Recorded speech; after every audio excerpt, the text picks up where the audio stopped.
Welcome to You Ought to Watch This Movie, the podcast about movies from the first decade of the 2000s, aka the aughts.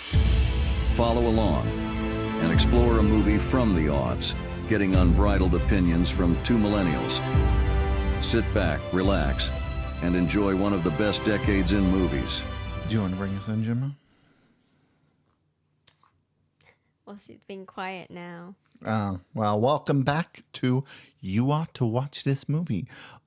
Or Yadam. More commonly known as by all of our millions of viewers. Yeah, you thought that was funny, Gemma, huh?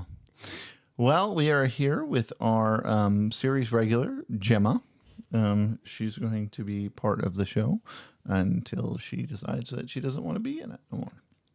Did you say no more? I did. My hickish is showing. I'm sorry. Please forgive me.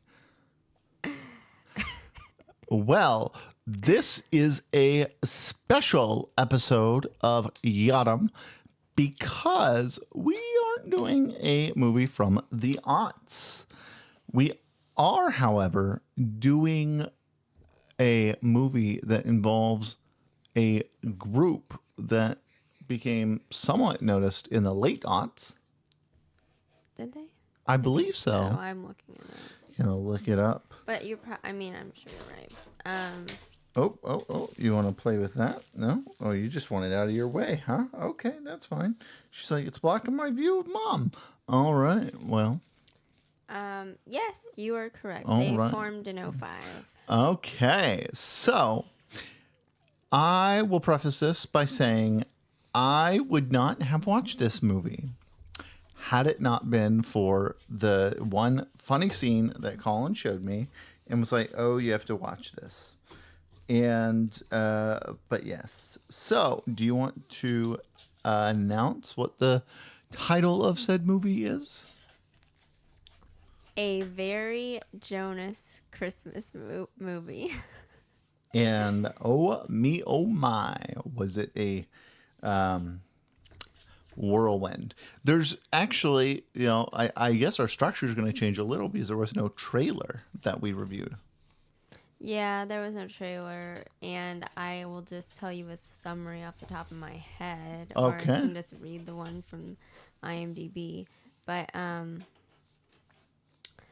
just going to say the summary is the Jonas Brothers are trying to get home for Christmas after a tour, and Santa he plays with them, they have to stay together and not just go their separate ways. And they have to work together to get home in time for Christmas. I guess they've realized that they're, brothers and whatnot. Yeah. Is needless to say. So what? Okay, so we did the overview. If you don't want any spoilers, you can watch this movie where? On Disney Plus. Disney Plus. And Hulu, since they kind of just mesh. Okay. And this movie is not available at your local Blockbuster. Oh, does that upset you? I think that upsets Gemma very much because she has such an appreciation for Blockbuster, Hollywood Video, etc. But anyway, so what would be our next logical section here then? Actors we know. Actors we know. Okay. Well, there's the Jonas Brothers, which, we know. Well, I guess I don't know how well you know them, but I don't know them very well. Well, I watched their show on the Disney Channel in passing, like when it was on. But I was never like a super big fan of them. I think I was just a little too old when they got popular. Okay. Yeah. I would say that as well. However, I was born a decade ahead of you, so. No, let's be clear. He wasn't born a decade ahead of me. He was born in the decade ahead of me.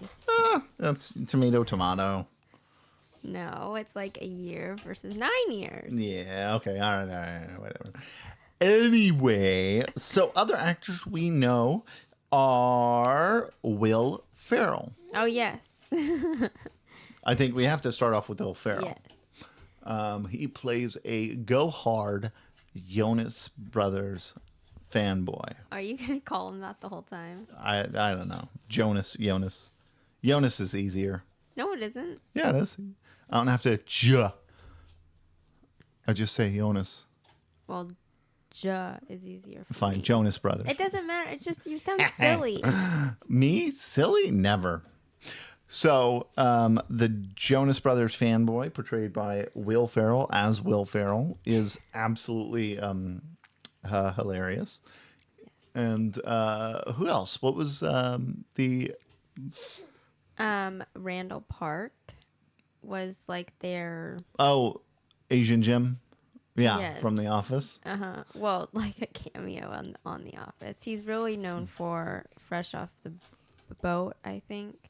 Well, let's be clear. Even on Fresh Off the Boat, he's they probably credit him as Asian Jim. So there's that. But and what was it? Who else? I can't remember his name. Oh, Jesse Tyler Ferguson. From Modern Family, Yes. he plays Mitch. Yes, and he played Santa in this movie, which is how I got Miles to watch the movie, which wasn't really the plan, but Look at the photo. Oh, never mind. I had just wanted to see this movie, and then I had a little free time, and I started it, and then I was like, oh, I need to show Miles this scene because Mitch is Santa. Yeah. And then he watched the scene, and he's like, oh, let's just watch the movie. I'm like, we don't have to. I can watch it by myself. Well, let's be clear. The scene was fantastically written. And I was like, all right, like, there's a small but limited chance that this is just an offshoot scene because of how well it was written. There's no way that a movie exists where, well, I'm sure there are, but, in my mind, there's no way this movie exists and this is the absolute best scene because it was just so well written. It was absurdly well written. Yeah, and we'll get to the best scene later. I don't know which one you're talking about. Well, so. you should, but So, but who else? that's all. That's all? Yeah, Okay. I think so. Oh, well, the wives were played by the Jonas Brothers' real-life wives. Yes. Are all three of them married? Kevin and Nick are married, and Joe got divorced last year. So they all were married. Was Joe the, guy? Middle one? But was he the one, like, jumping in with that girl in Amsterdam? Okay. Mm-hmm. And they all have daughters, just like they mentioned in the movie. Like they only Were have those daughters. their real daughters? I think so. Oh, yes. that's nice. So I'll point out an inconsistency in acting here later. okay, but and then also the fourth Jonas brother was in there as well at the end, Okay. and their real dad. I didn't realize there was a fourth Jonas. Oh, we talked about this already. We did? Yeah, I said that I mentioned like all the people who I thought were the real people, and I looked it up. Oh, okay. Well, Yes, they have a fourth brother who is a lot younger than them, and he's not part of the band, and I feel sorry for him. why do you feel sorry for him? He gets to live a normal life. I don't know, because he probably felt left out. Okay, let's point something out real quick. Is Colin is such a sweetheart that her not wanting to have people left out Well, and including Gemma here, who doesn't want to feel left out, so she's reaching for my microphone. If you can see this on camera, she is probably going to pull off this popper stopper and have fun with it. She's gonna rip a hole in it, and she's gonna throw a fit. Yeah. She's gonna throw a fit now. Hand her her book. Let's get that out of here, little lady. Yeah. Oh, baby, here you go. She's like, no, I want this microphone. Do me a favor and hold that pivot so I can lift it up. The top. There you go. Hold it down. Perfect. She's gonna start crying. No, she won't. All right. Yeah, it's a little too high for you, baby. So, what were we saying before we were interrupted? I said... I was saying how you don't want anyone to be left out. And this lovely little baby has a massive case of FOMO, fear of missing out, where if we walk out of the room and she hears us doing something, she starts crying, or if she sees us, eating something without her, or, is she's got this gimme attitude. I think they all have that. We just don't know because we've never had a baby. That's true. Hi, first baby. So, with that being said, what is she doing? Okay. Yeah, Colin is a sweetheart. That was the point of that statement. And it's showing in, Gemma. Okay, so my favorite scene Okay. is this scene where they go and confront that Ethan guy and they sing. Oh my gosh. They've made up this fictional Home Alone, the musical. And it's just like, oh my gosh. So, let me set this up.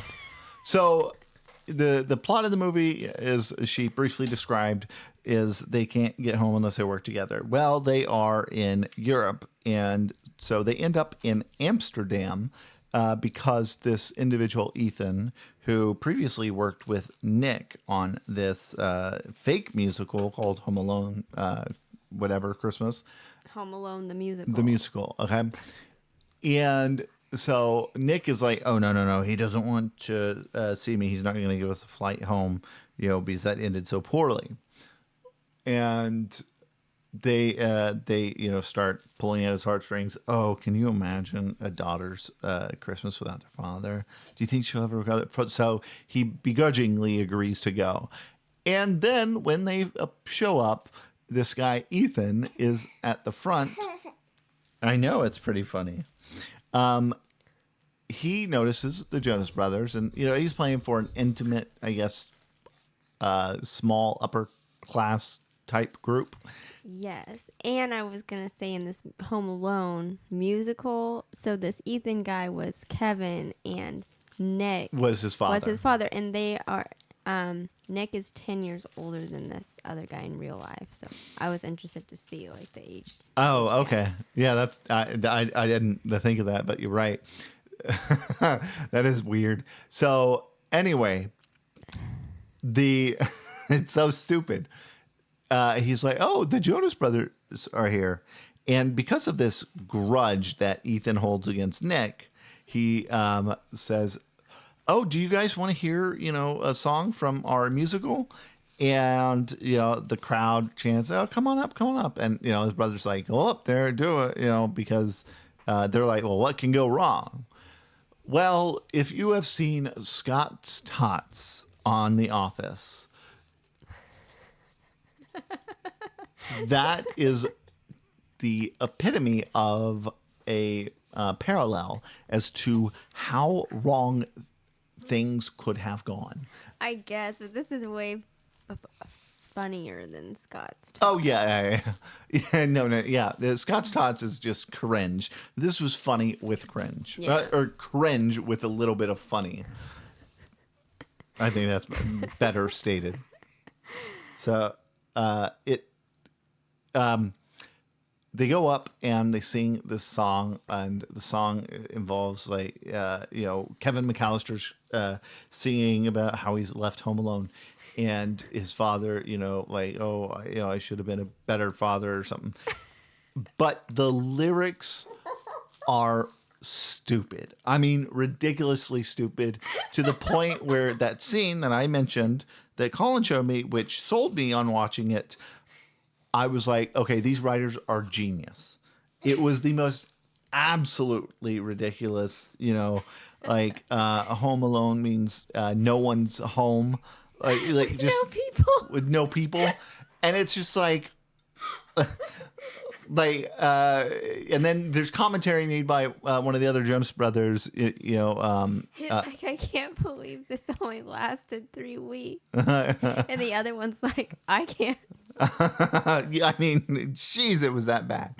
And when Nick is singing, Ethan was like, he was doing this face, where Macaulay Culkin, his character, Kevin McAllister, slaps aftershave and then screams in the mirror. I think we could have just said the iconic Home Alone face. Yeah, because there's even a meme hands for to it the now. cheeks. I mean, there's even an emoji for it. Oh, I didn't realize that.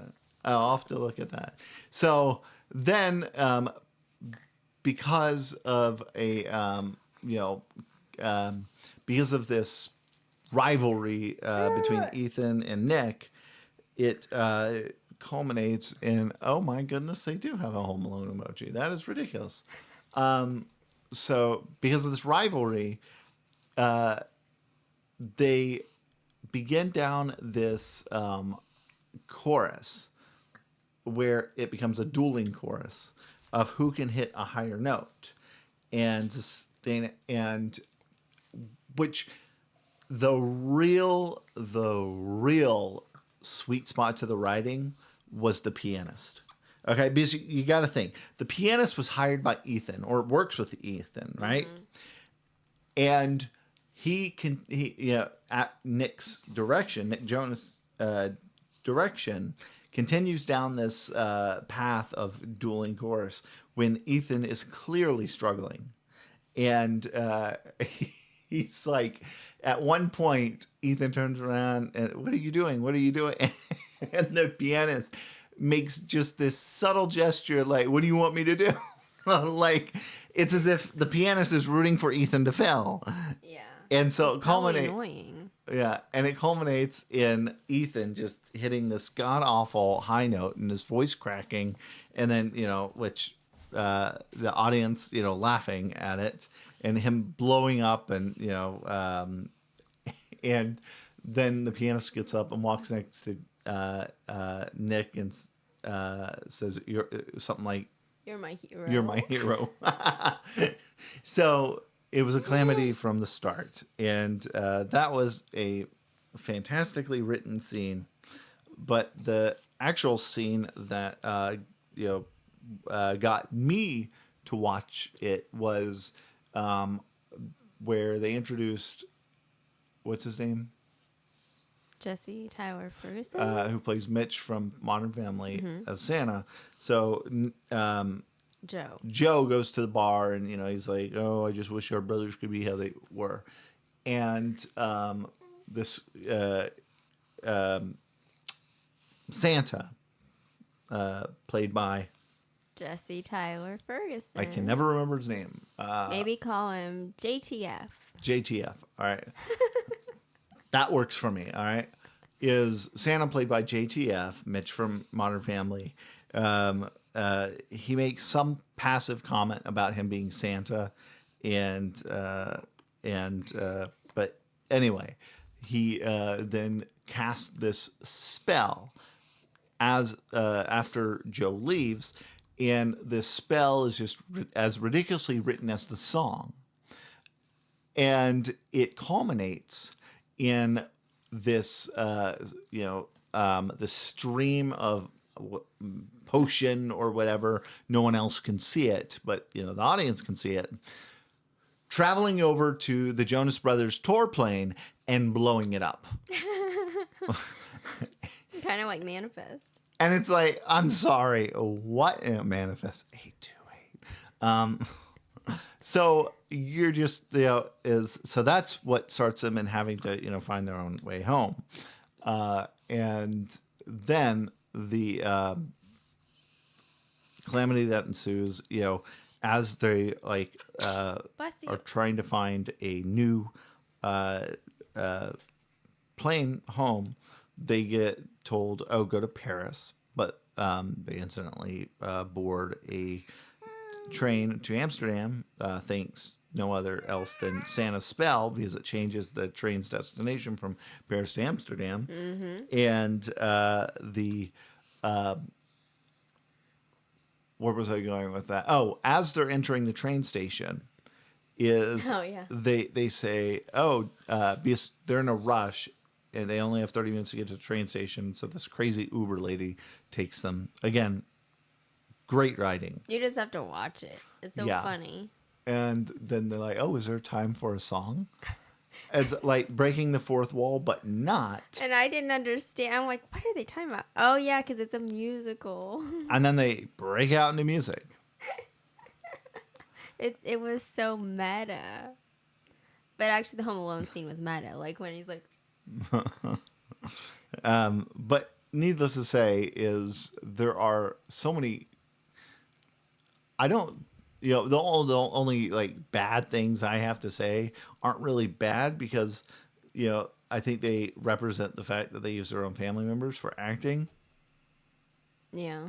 And, the plot hole, the plot hole can be solved, but needless to say is whenever they finally do get home, it's after their plane goes down and they're, in a plane wreck, but Santa's spell saves them. And that's another funny thing where the pilot is like he put it on autopilot so he could take revenge pictures, and Nick is having to help him, and the other two are like, shouldn't you be flying the plane? Yeah, it's just like oh my goodness. And so, man, watch this movie. It is a ridiculously funny movie, and it's family friendly. It doesn't have any, it's just, it's family oriented too, Yeah. The Jonas Brothers, ha ha ha. Oh, I thought you were gonna say because they are trying to get home to their family. Well, they are, but one thing is like Santa's spell was cast because the Jonas Brothers weren't going to spend Christmas together, right? Correct. All right. So there's just a few plot holes that, like one of them can be plugged, the other one can't. So the Jonas Brothers, as they're making their way home, their plane crashes, right? That explains why, their families would be at the same place whenever they ultimately do get home. Okay? But if that's the case, all right, at what point did they decide to bring that Julie girl or whatever her name was? Lucy, that Lucy girl who was friends with Joe as, younger, that he's falling in love with. At what point did they decide to bring her there? A, and B, how did they get her there so fast? Well, maybe if we finish watching it, because we started watching it so you could see the beginning, we would know. We did finish watching it. I meant the second time. Oh, because we were rewatching it, and I saw a lot of things that I missed the first time. Oh, okay.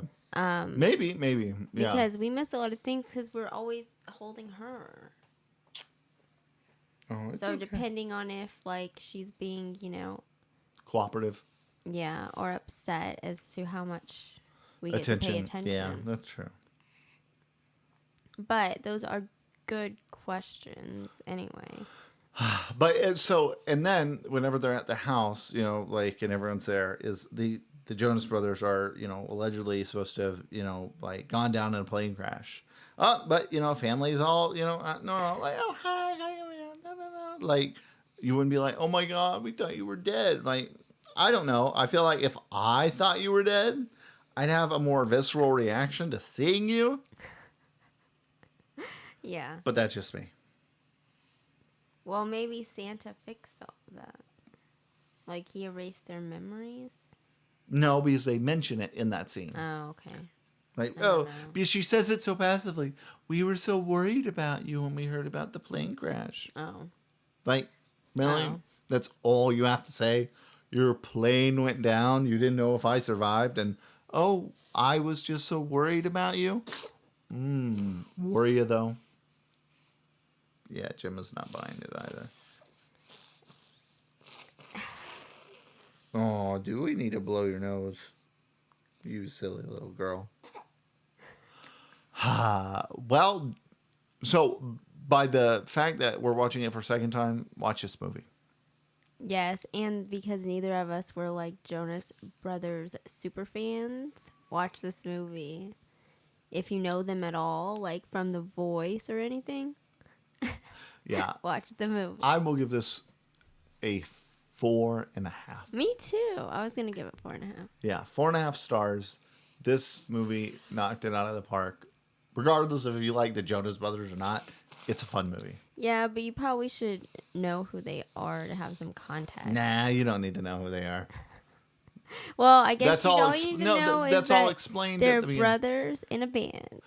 But yeah, and I mean that's illustrated, at the beginning and the end with them, singing, which Will Ferrell's character, I think, this is a notable mention.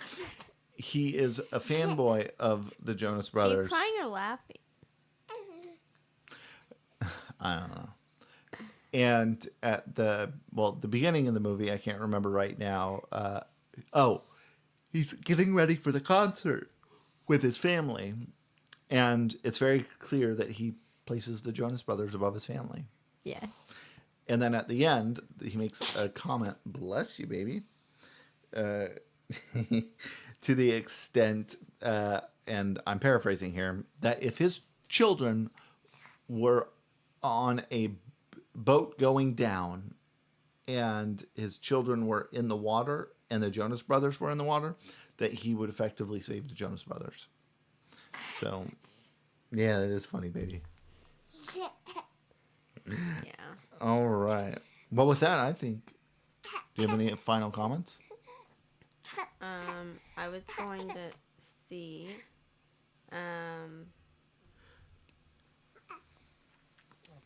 if that was Will Ferrell's real life family also. That is hilarious. That makes it so much more funny. Yeah. It's a very family-oriented movie, which I like. Yeah. It's really cool. Well, you have anything else? I think she's No, I getting think we're restless. good. Yeah. Well, all right. Well, with that, we will be back in another 2 weeks. What is 2 weeks from now? It will be the 29th. Okay, so after Christmas. Yeah. Okay, so Merry Christmas. Merry Christmas. Happy holidays. Do you have anything to say, Happy Gemma New Bean? Year. No, we don't want to You grab shouldn't that. have put her up there then. Oh, You know she's gonna grab it. all right. I think she's tired again. Wow. With that, we'll be back next time. Thanks for watching. Thank you. She's calling. He's Miles. And this has been You Ought to Watch This Movie. Yada. Thanks for listening to You Ought to Watch This Movie, a podcast about movies from the first decade of the 2000s, aka the aughts. Be sure to subscribe for new episodes covering movies you ought to watch. We'll see you next time.